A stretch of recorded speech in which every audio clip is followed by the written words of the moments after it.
साथ चल रहे हैं। पुनः करेंगे श्री गौतम जी से।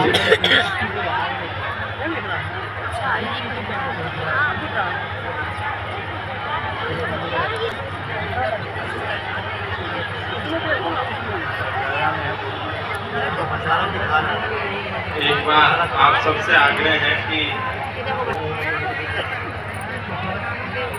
अग्ने नय सुपथाराय अस्मान् विश्वानि देव वयुनानि विद्वान् युयोध्यस्मज्जुहुराणमेनो भुयिष्ठान्ते नमोक्तिं विधेम भुयिष्ठान्ते नमोक्तिं विधेम।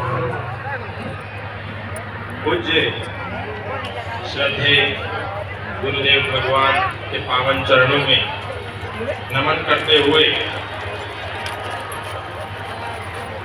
आज मुझे ये सौभाग्य प्राप्त हुआ के बराबर है। आप यहाँ पर मत रहिए, हम सब अपनी जान की रक्षा करने के लिए, अपने प्राण को बचाने के लिए यहाँ से पलायन कर रहे हैं। आप भी यदि जीवित रहना चाहते हैं, सुरक्षित रहना चाहते हैं, तो इस स्थान से हमारे साथ नाव के माध्यम से पलायन कर जाएं। तो पंडित जी ने कहा, उस पुरोहित जी ने कहा कि अरे तुम बेवकूफ हो, पागल हो गए हो। मैं दिन रात भगवान की पूजा करता हूँ, आराधना करता हूँ, मेरी रक्षा तो स्वयं भगवान करेंगे, मुझे यहाँ से जाने की आवश्यकता नहीं है, तुम जाओ। वो लोग वहां से चले गए।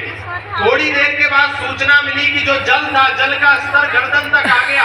तो लोगों को पंडित जी की बहुत चिंता होने लगी और उन्होंने कहा कि पंडित जी को बचाना होगा।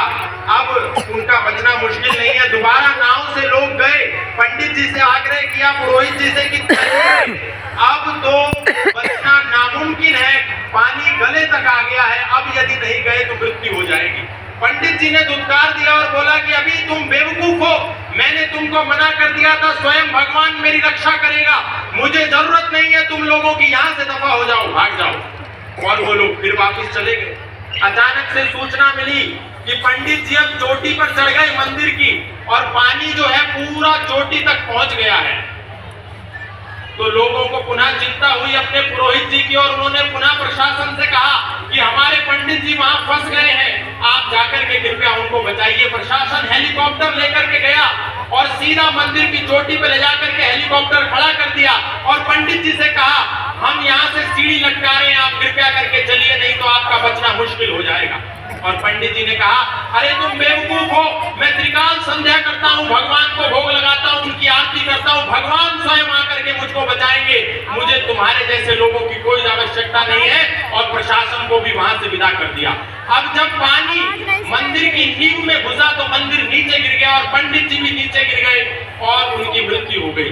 मृत्यु होने के बाद जब पंडित जी परमात्मा के सामने जाकर के प्रस्तुत हुए तो बड़ी शिकायत करी और बोला कि हे परमात्मा, हे भगवान, हे ईश्वर, मैं रोज तेरा ध्यान करता था, तुझे भोग लगाता था, तुझे नहलाता था, तेरी आकर के ब्रह्म मुहूर्त में संध्या, उपासना, आरती, आराधना, साधना करता था, लेकिन जब मेरी मृत्यु आई तो तूने मुझे बचाया नहीं, मेरे को आशा थी। अब ये लोगों का जो तुझ पे विश्वास करते थे, विश्वास हो जाएगा, अब तुम्हारी पूजा कोई नहीं करेगा।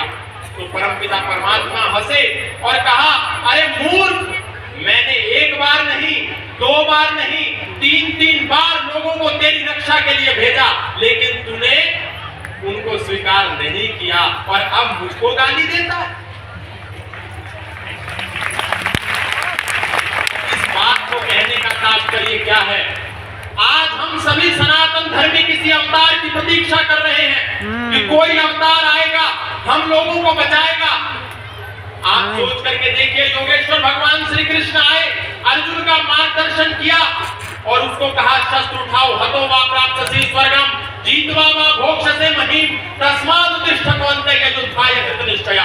अर्जुन भी भाईचारा निभाना चाहता था अधर्मियों और विधर्मियों के साथ, लेकिन भगवान ने कहा मानवतावादी लोगों के साथ भाईचारा निभाया जाता है, इसीलिए मैं तेरे लिए शस्त्र नहीं उठाऊंगा, शस्त्र तुझे उठाना है, इनसे लड़। लेकिन जब भगवान श्री कृष्ण थे, हम थोड़ी देर के लिए जागे और पुनः सो गए। भगवान राम आए, हमको जगाया, हम थोड़ी देर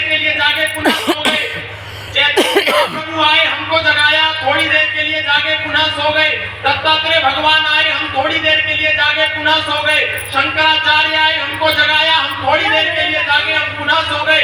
महर्षि दयानंद आए, हमको जगाया, हम थोड़ी देर के लिए जागे, पुनः सो गए। लेकिन आज पूज्य श्रद्धेय स्वामी बागेश्वर बाबा जी, आचार्य धीरेन्द्र कृष्ण शास्त्री जी, हम सभी सनातन धर्मियों को जगाने के लिए आए। हम जागते हैं और सो जाते हैं। महाराज श्री का एक ही संकल्प है कि सनातनी सनातनी भाई भाई, जातिवाद की खत्म लड़ाई। हम लोगों के बीच में ये जो छुआछूत नाम का विष आ गया है, ये जो ऊंच नीच का जहर आ गया है, ये जो तिरस्कार का भाव आ गया है, एक दूसरे को जो दूर हटाने का भाव है, इसको समाप्त करके हम सब सनातनी एक हो जाएं, एक हो जाएं। जय हो। बाबा जी का संदेश अब यात्रा के रूप में हम सबको आगामी दिवसों में देखने को मिलेगा।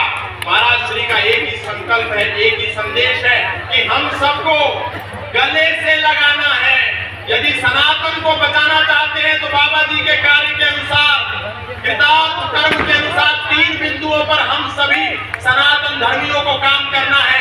गले लगाना है अपने भाइयों को, पिछड़े और पिछड़े भाइयों को गले लगाइए, नंबर 1। नंबर 2, अपना परिवार बढ़ाइए। और नंबर 3, व्यापार बचाइए। आज पहले एक नारा होता था, हम दो हमारे दो, अब है शेर का बच्चा एक ही अच्छा। और आजकल हमारे सनातनियों के दिमाग में दिवाला घुस गया और कह रहे हैं बच्चा न बच्ची और नींद आए अच्छी। और वो कह रहे हैं हम 5, हमारे 75, सबके हाथ में ईंट और पत्थर। तो ये भावना कि टूट जातियों में बंटते रहे हम, कारण यही था कई सदी कटते रहे हम। बोलूंगा आज सत्य महारथी की तरह, दिनकर ने लिखी उसी रश्मि रथी की तरह, बातें कहूंगा सच्ची कोई शोक मान ले, चाहे बुराई आज तीनों लोग मान ले। जन्मा हुई इस धरा पे इसी मर्म के लिए, मरना पड़े तो मरूं वेद धर्म के लिए। अरे भूमि थी आर्यवर्त की विधान नहीं था, अफगान पाक बंगला ईरान नहीं था। गद्दार कोई है तो वो गद्दार हम ही हैं।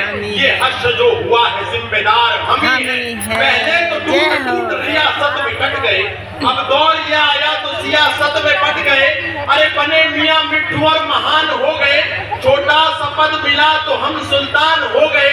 स्वयं राम कृष्ण की जागीर हो गए, कभी जाट बनिया अहीर हो गए।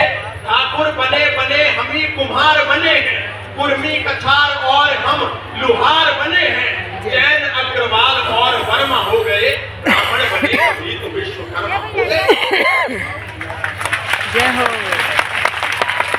कर्म में गुजर हुए अनुरागी हुए हैं, वाल्मीकि दलित और त्यागी हुए हैं। धर्म की दिशा में अवरोध हो गए, हम ही लोधे और लोध हो गए। शान बढ़ाने को हम ही लोभी हुए हैं, खतनी खटीक और हम ही धोबी हुए हैं। जीवर बने, हरिजन बने, अनिरुद्ध बने हैं।